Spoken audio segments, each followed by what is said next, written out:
نحمدہ ونصلی ونسلم علی رسولہ الکریم اما بعد فاعوذ باللہ من الشیطان الرجیم بسم اللہ الرحمن الرحیم الصلاۃ والسلام علیک یا رسول اللہ، الصلاۃ والسلام علیک یا حبیب اللہ وعلی آلک واصحابک یا نبی اللہ صلی اللہ تعالی علیہ وسلم۔ پیارے ناظرین و سامعین، السلام علیکم ورحمۃ اللہ تعالی وبرکاتہ۔ اعلیٰ حضرت فاؤنڈیشن کی جانب سے آپ تک شہادت امام حسین کے تعلق سے کچھ باتیں پیش کی جا رہی ہے، بغور سماعت کریں۔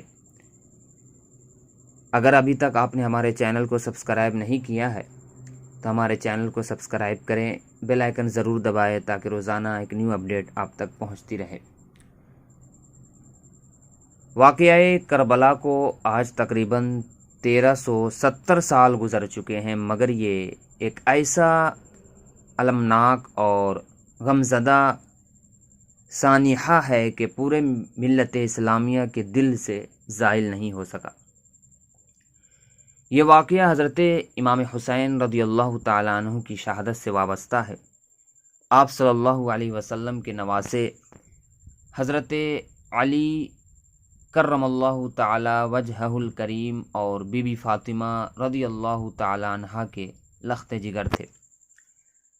اسلامی تاریخ میں دور خلافت کے بعد یہ واقعہ اسلام کی دینی، سیاسی اور اجتماعی تاریخ پر سب سے زیادہ اثر انداز ہوا ہے۔ حضرت امام حسین رضی اللہ تعالی عنہ کی شہادت کے اس عظیم واقعہ پر بلا شک و شبہ اور بلا مبالغہ دنیا کے کسی بھی دیگر حادثہ پر نسل انسان کے اس قدر آنسو نہ بہے ہوں گے، بلکہ یہ کہنا بیجا نہ ہوگا کہ حضرت امام حسین رضی اللہ تعالیٰ عنہ کے جسم مبارک سے جس قدر خون دشت کربلا میں بہا تھا، اس کے بدلے پوری ملت اسلامیہ ایک ایک قطرہ کے عوض اشک ہائے رنج و غم کا ایک سیلاب بہا چکی ہے اور لگاتار بہا ہی رہی ہے اور بہاتی رہے گی۔ اللہ تعالیٰ نے واقعہ کربلا کو ہمیشہ کے لیے زندہ و جاویدہ بنا دیا تاکہ انسان اور خصوصاً ایمان والے اس سے عبرت حاصل کرتے رہے۔ حضرت امام حسین رضی اللہ تعالیٰ عنہ کی ولادت مبارکہ 5 شعبان 4 ہجری کو مدینہ طیبہ میں ہوئی۔ سرکار اقدس صلی اللہ علیہ وسلم نے آپ کے کان میں اذان دی، منہ میں لعاب دہن ڈالا اور آپ کے لیے دعا فرمائی۔ پھر 7ویں دن آپ کا نام حسین رکھا اور عقیقہ کیا۔ حضرت امام حسین رضی اللہ عنہ کی کنیت ابو عبداللہ اور لقب ست رسول تھا۔ حدیث شریف میں ہے، رسول اللہ صلی اللہ علیہ وسلم نے فرمایا کہ حضرت ہارون علیہ السلام نے اپنے بیٹوں کا نام شبیر و شبر رکھا اور میں نے اپنے بیٹوں کا انہی کے نام پر حسن اور حسین رکھا۔ اس لیے حسنین کریمین کو شبیر اور شبر کے نام سے بھی یاد کیا جاتا ہے۔ سریانی زبان میں شبیر و شبر اور عربی زبان میں حسن و حسین دونوں کے معنی ایک ہی ہیں۔ ایک حدیث پاک میں ہے کہ الحسن والحسین اسمان من اہل الجنہ، حسن اور حسین جنتی ناموں میں سے 2 نام ہے۔ آپ کے فضائل۔ حضرت امام حسین رضی اللہ عنہ کے فضائل میں بہت حدیثیں وارد ہوئی ہے۔ ترمذی شریف کی حدیث ہے، حضرت یعلا بن مرہ رضی اللہ تعالیٰ عنہ سے روایت ہے کہ حضور پر نور سید عالم صلی اللہ علیہ وسلم نے فرمایا، حسین منی و انا من الحسین، حسین مجھ سے ہیں اور میں حسین سے ہوں۔ یعنی حسین رضی اللہ تعالیٰ عنہ کو حضور صلی اللہ علیہ وسلم سے اور حضور صلی اللہ علیہ وسلم کو حسین رضی اللہ عنہ سے انتہائی قرب ہے۔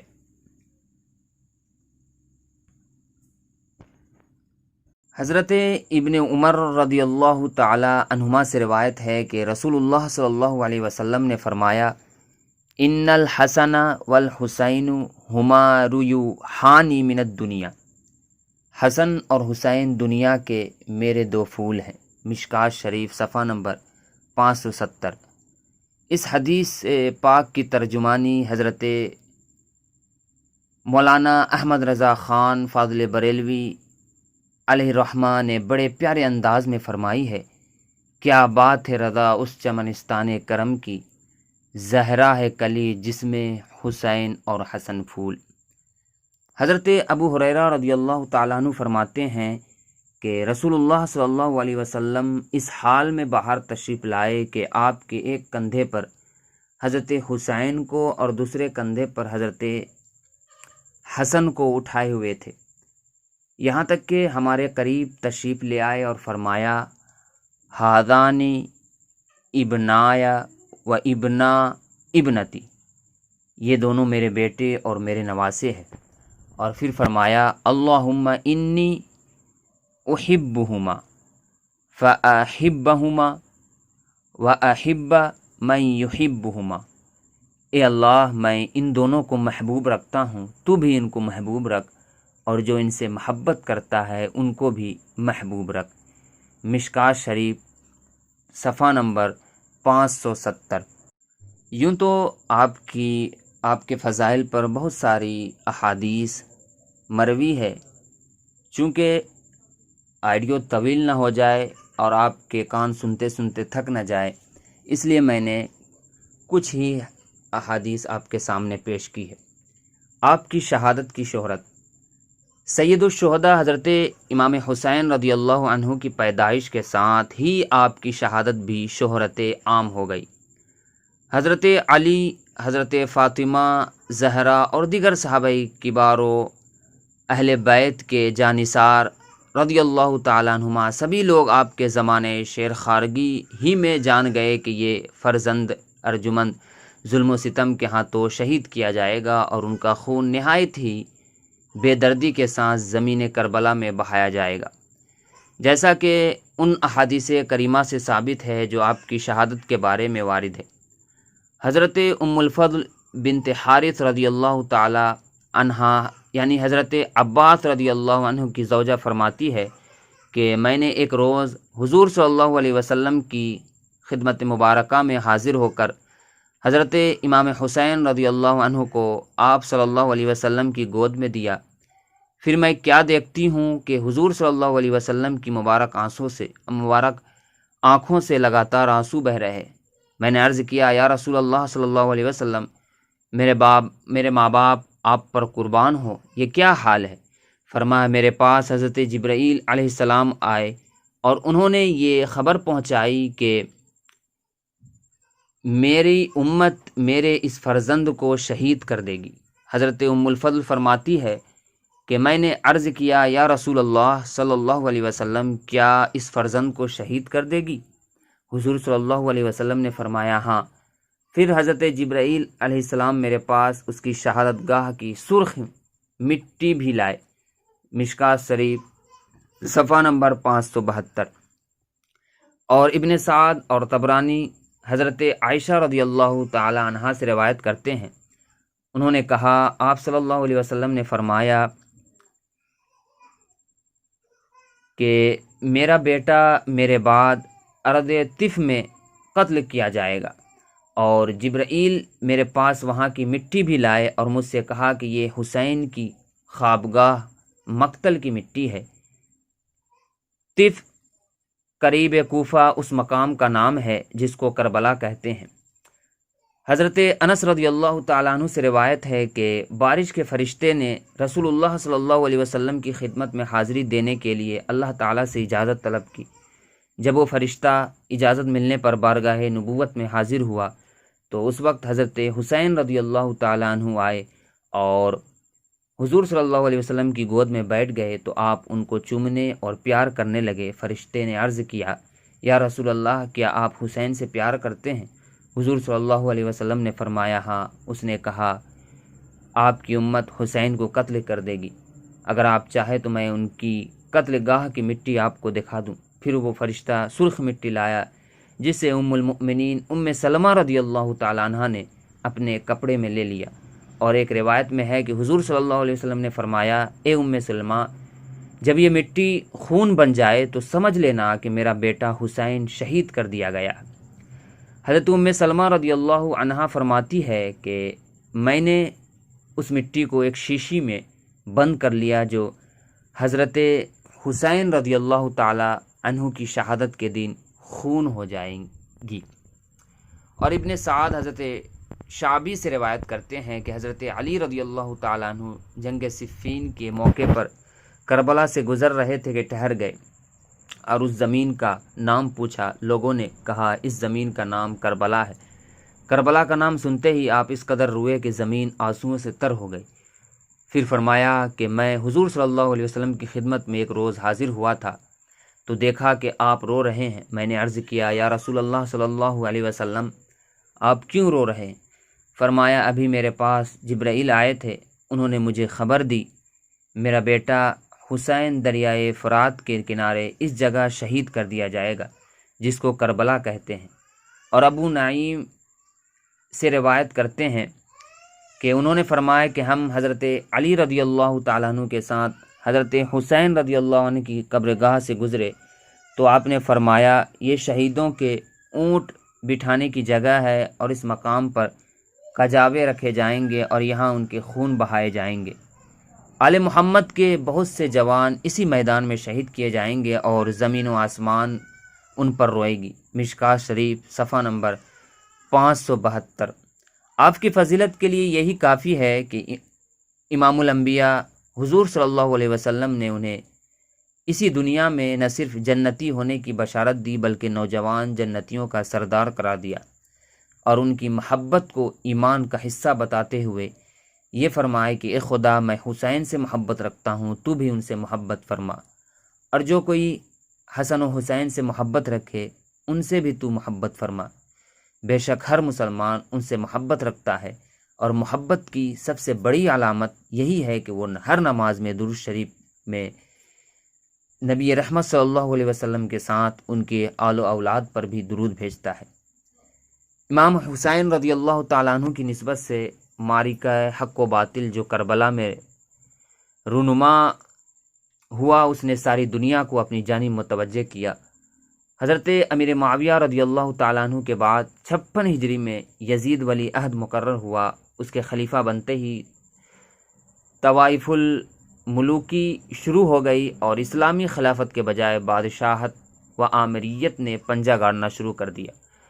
تو افضل الجہاد کی نظیر پیش کرتے ہوئے ظالم و جابر کے سامنے کلمہ حق کہنا سب سے بڑا جہاد ہے، اس کی عملی تصویر بن کر امام حسین رضی اللہ عنہ نے دین اسلام کی سربلندی کی خاطر اٹھ کھڑے ہوئے کہ دین حق، دین اسلام اس طریقے کا داعی نہیں ہے، یہ اسلامی روح کی خلاف ہے، اور یہ پیغام دیا کہ مومن حکومت و سلطنت، ظلم و جبر اور طاقت و قوت کے آگے ہتھیار نہیں ڈال سکتا ہے، اور یزید کی امارت و بیعت کا انکار کرتے ہوئے اس کی اطاعت قبول نہ فرمائی، اس کی بیعت کو ٹھکرا دیا اور یہ اعلان کر دیا کہ مرد حق باطل سے ہرگز خوف کھا سکتا نہیں، سر کٹا سکتا ہے لیکن سر جھکا سکتا نہیں۔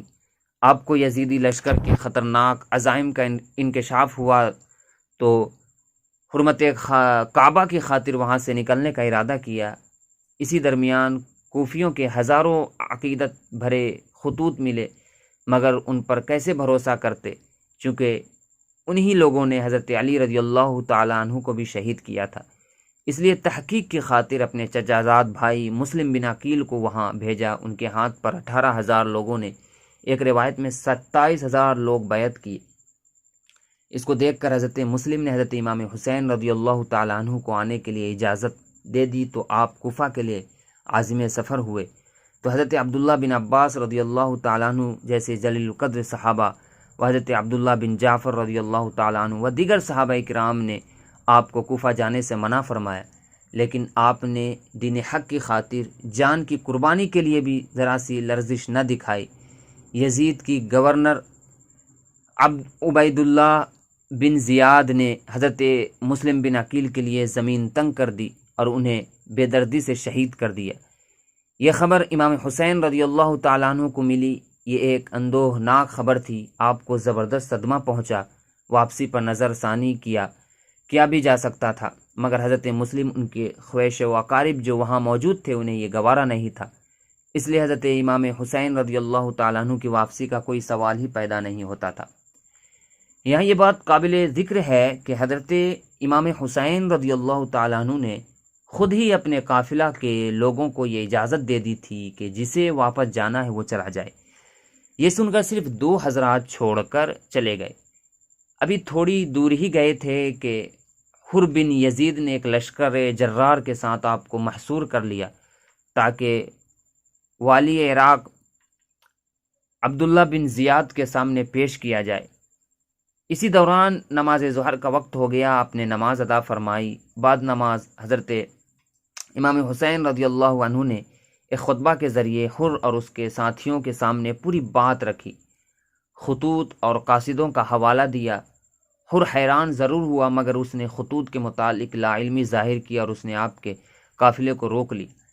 یہاں بھی حضرت امام حسین رضی اللہ تعالیٰ عنہ نے ایک خطبہ دیا جو تاریخ اور سیرت کی کتابوں میں محفوظ ہے، جس کا ترجمہ یہ ہے: اے لوگو، رسول خدا صلی اللہ علیہ وسلم نے فرمایا کہ جو کوئی بھی ایسے حاکم کو دیکھے کہ ظلم کرتا ہے، خدا کے حدود کو توڑتا ہے، سنت نبوی کے مخالفت کرتا ہے اور سرکشی سے حکومت کرتا ہے، اسے دیکھنے پر بھی کوئی مخالفت نہیں کرتا ہے اور نہ اسے روکتا ہے، تو ایسے آدمی کا اچھا ٹھکانہ نہیں ہے۔ دیکھو، یہ لوگ شیطان کے پیروکار ہیں، رحمان سے بے سروکار ہیں، حدود الہی معطل ہے، حرام کو حلال اور حلال کو حرام ٹھہرایا جا رہا ہے۔